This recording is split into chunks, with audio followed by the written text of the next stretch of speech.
বিশ্বনবী বললেন, ছোট ওই জান্নাতের দিকে যে জান্নাতের বিস্তৃতি আকাশ জমিন বিস্তৃত। বিশ্বনবীর এই কথা শোনার পরে এক আনসারী সাহাবী সাইয়েদনা উমাইর ইবনুল হুমাম রাদিয়াল্লাহু তাআলা আনহু খেজুর খাচ্ছিলেন। তিনি বিশ্বনবীর দিকে তাকিয়ে কথা শুনছেন আর খেজুর খাচ্ছেন।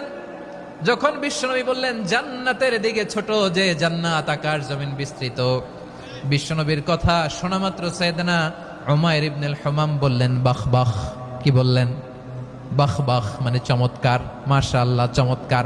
আমরা ইদানিং কালে চমৎকার কিছু দেখলে ইংরেজিতে বলে ফেলি না ওয়াও ওয়াও, বাহ বাহ, মাশাআল্লাহ। বিশ্বনবী বললেন মা ইয়াহমিলুকা আলা কওলিকা বাহ বাহ ইয়া উমাইর। ও উমাইর, আমার এই কথা শুনে তুমি কেন বললা বাহ বাহ, চমৎকার চমৎকার কেন বললা? সাইয়েদনা উমাইর ইবনে হুমাম রাদিয়াল্লাহু তাআলা আনহু বললেন, ইয়া রাসূলুল্লাহ, আপনার এই কথা শুনে আমি বড্ড খুশি হয়েছি আর আমি প্রত্যাশা করছি আমি যদি ওই জান্নাতের মালিক হতে পারি তাহলে কতই না ভালো হতো। সুবহানাল্লাহ বলেন। বিশ্বনবী বললেন, ছোট ওই জান্নাতের দিকে যে জান্নাত আকাশ জমিন বিস্তৃত। আপনার এই চমৎকার মুখনিসৃত কথা শুনে আমার হৃদয়ের মধ্যে জান্নাতি হওয়ার বাসনা জেগে উঠলো, এজন্য বলেছি বাহ বাহ, আমি যদি ওই জান্নাতে যেতে পারতাম কতই না ভালো হতো। উমাইরের কথা শুনে বিশ্বনবী বললেন, ঠিক আছে উমাইর, জান্নাতে ঢোকার জন্য, এই জান্নাতের অধিবাসী হওয়ার জন্য যেহেতু তোমার এত আকাঙ্ক্ষা, আমি বলে দিলাম আনতা মিন আহলিহা, তুমি আল্লাহর ওই জান্নাতের অধিবাসী হবা। যাও উমাইর, তুমি ওই জান্নাতের অধিবাসী, ওই জান্নাতে তুমি ঢুকবা, তুমি জান্নাতি। তার মানে সহজ কথায় তুমি জান্নাতি। সুবহানাল্লাহ বলেন। যখনই বিশ্বনবী বললেন জান্নাতি, সাইয়েদনা উমাইর রাদিয়াল্লাহু তাআলা আনহু খেজুর খাচ্ছিলেন আর মনে মনে ভাবে, বিশ্বনবী যখন ওয়ারেন্টি দিয়েছে, বিশ্বনবী যখন গ্যারান্টি দিয়েছে আমি জান্নাতে যাব, তাহলে হাতে তো এখনো 3টা খেজুর বাকি। এই 3টা খেজুর যদি খাই তাহলে জান্নাতে ঢুকতে দেরি হয়ে যাবে। সুবহানাল্লাহ পড়েন। হাতে কয়টা খেজুর? 3টা খেজুর। বিশ্বনবী বললেন, উমাইর আনতা মিন আহলিহা, তুমি ওই জান্নাতের অধিবাসী, তুমি জান্নাতি। উমাইর চিন্তা করলেন, আমি জান্নাতি, নবীর মুখ দিয়ে যখন বেরোইছে ওই জান্নাতে তো আমার ঢুকতেই হবে, কিন্তু হাতে 3টা খেজুর খেয়ে যদি জেহাদের ময়দানে যায় তাহলে জান্নাতে যেতে তো দেরি হয়ে যাবে। এই চিন্তা আসা মাত্রই খেজুর 3টাকে তিনি ছুঁড়ে মারলেন, তলোয়ার বের করে আল্লাহু আকবার বলে বদরের ময়দানে ঝাঁপিয়ে পড়লেন। আল্লাহর শত্রুদেরকে কচুকাটা করে এক পর্যায়ে শাহাদাতের সুধা পেয়ে নিজেও জান্নাতি হয়ে গেলেন। পড়েন সুবহানাল্লাহ। আমরা দুনিয়ার বুকে আমরা হয়েছি দুনিয়ার পাগল, ক্ষমতার পাগল, সম্পদের পাগল, খ্যাতির পাগল। বিশ্বনবী তার সাহাবাদেরকে বানিয়েছিলেন জান্নাতের পাগল। পড়েন সুবহানাল্লাহ। ওই জান্নাতে আমরা যেতে চাই কি চাই না? একা না সবাই মিলে? একা না সবাই? জান্নাতে একা আমি যাব না তো ভাই, তোমাকেও জান্নাতে দলে নিতে চাই। সবাই বলেন, জান্নাতে একা আমি যাব না তো ভাই, তোমাকেও জান্নাতে দলে নিতে চাই। পড়েন আমিন। সিলেটের এই ঐতিহাসিক এমসি কলেজ ময়দানে আজ রাতে এই চমৎকার রজনীতে আমরা যেমনি একত্রিত হলাম, আল্লাহর জান্নাতুল ফেরদাউসের জন্য আমরা একত্রিত হতে পারি। আল্লাহ তুমি কবুল করো। সবাই আওয়াজ করে পড়েন আমিন। তাহলে চিন্তা করেন কিভাবে বিশ্বনবী জান্নাতকে চিত্রায়িত করেছেন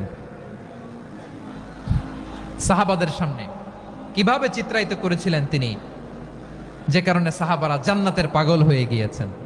আমরা যদি দেখি the way the prophet Muhammad portrait জান্নাত, কিভাবে তিনি পোর্ট্রে করেছেন জান্নাতের যে সৌন্দর্য, কিভাবে তিনি সাহাবাদের সামনে তুলে ধরেছেন। বিশ্বনবী আল্লাহর কোরআন থেকে আমাদেরকে জানান, আল্লাহর জান্নাতের সুসংবাদ দানকারী করে যে আল্লাহ আমাকে পাঠালেন। তোমরা কি জানো আল্লাহর জান্নাত কত সুন্দর?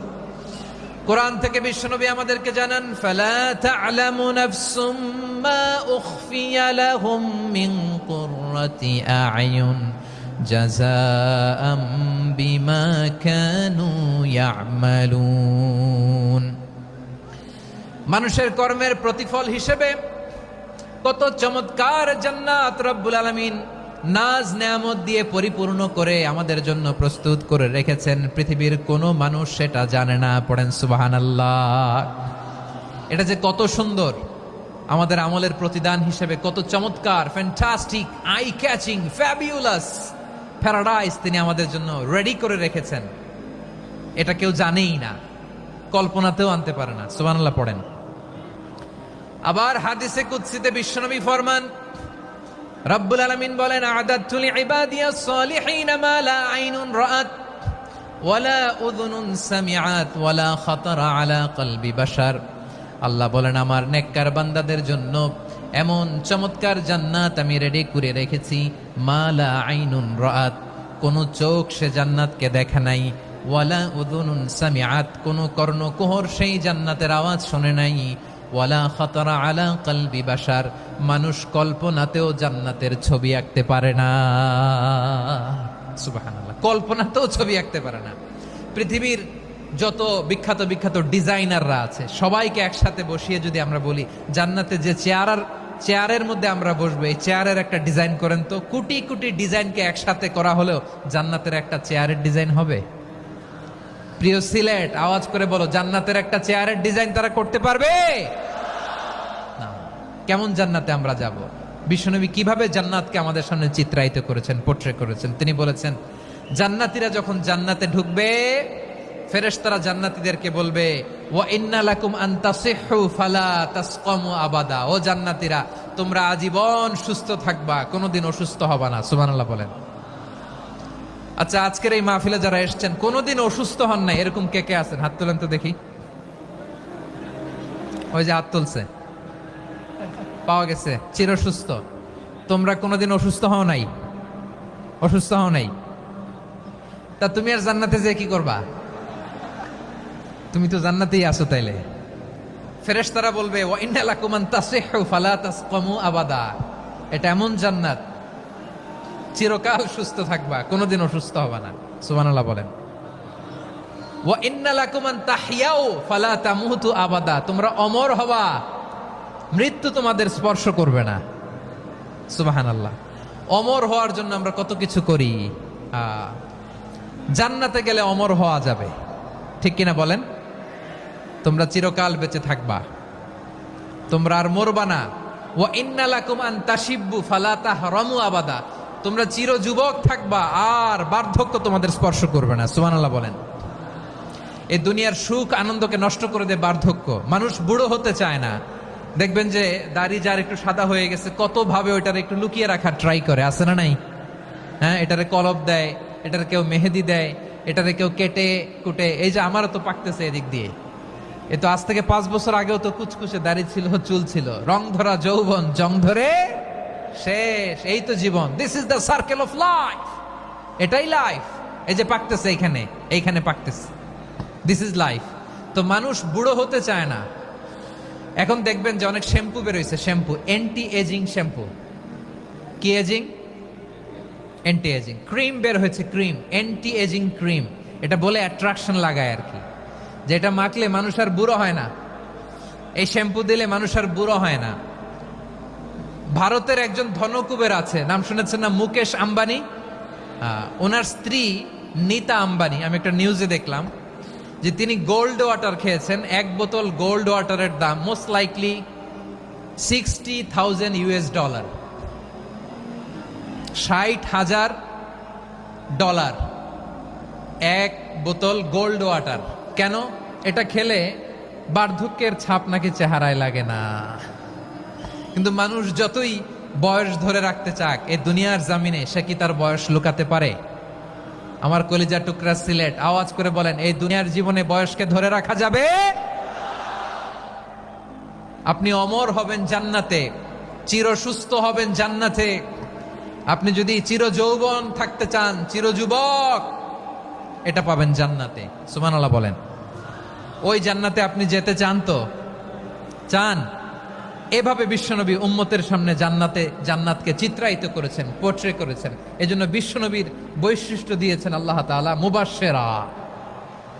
মুবাশশিরাম বিল জান্নাহ। নবী হে, আপনি জান্নাতের সুসংবাদদাতা। আওয়াজ করে পড়তে হবে আল্লাহু আকবার। এজন্য আল্লাহ বলেন, ইয়া আইয়ুহান নাবিয়্যু ইন্না আরসালনাকা শাহিদা, ও নবী, আপনারে আমি সাক্ষ্যদাতা করে পাঠালাম।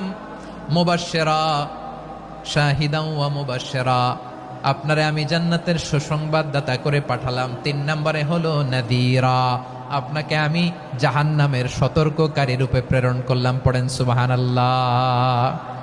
আমার প্রিয় বন্ধুরা, বলেন তো আল্লাহ বিশ্বনবীর কয়টা বৈশিষ্ট্যের কথা এখানে উল্লেখ করেছেন? এই যে মাশাআল্লাহ, আওয়াজ করে বলতে হবে কয়টা? 5টা। 1 নম্বরে শাহিদান, সাক্ষ্যদাতা। 2 নম্বরে মুবাশশিরা, সুসংবাদদাতা। 3 নম্বরে আমরা আছি নাযীরা, তিনি হলেন সতর্ককারী। সতর্ককারী, দ্য ওয়ার্নার, ওয়ার্নিং দিতে তিনি এসেছেন। হি ওয়াজ দ্য ওয়ার্নার, সতর্ক করতে, সাবধান বাণী দিতে তিনি এই জমিনে এসেছেন। ঠিক কিনা বলেন? এই সিলেট, ওকে বিদায় নেই, আমি চলে গেলাম। যা তোমরা দেখালা, it's good enough for tonight. Okay, খালাস, হবে না।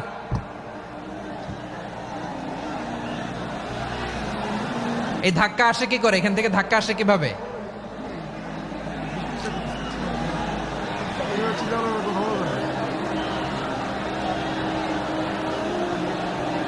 কোরআনের মজলিসে এরকম ডিস্টার্ব করতো যারা আবু জাহেলের সাঙ্গপাঙ্গ এরা। কোরআনের মজলিসে ডিস্টার্ব করতো উতবা, শাইবা, ওয়ালিদ ইবনে মুগীরার সাঙ্গপাঙ্গরা। তোমরা তো শাহজালালের উত্তরসূরি, শাহপরানের উত্তরসূরি, তো তোমরা এরকম করলে হবে? এইখানে জায়গা নাই, বসতে পারি না, দেখি না, এগুলো তো আমি জানি। এই মাইন্ডসেট নিয়েই তো এই পাবলিক ইভেন্টে আসতে হবে। গত 2টা প্রোগ্রামে তোমরা দেখছো না কত লক্ষ লোক হয়েছে? ধাক্কায় অনেকে ব্যথা পেয়েছে, আহত হয়েছে। It's very common, very simple. এগুলো মাথায় নিয়ে আসতে হবে।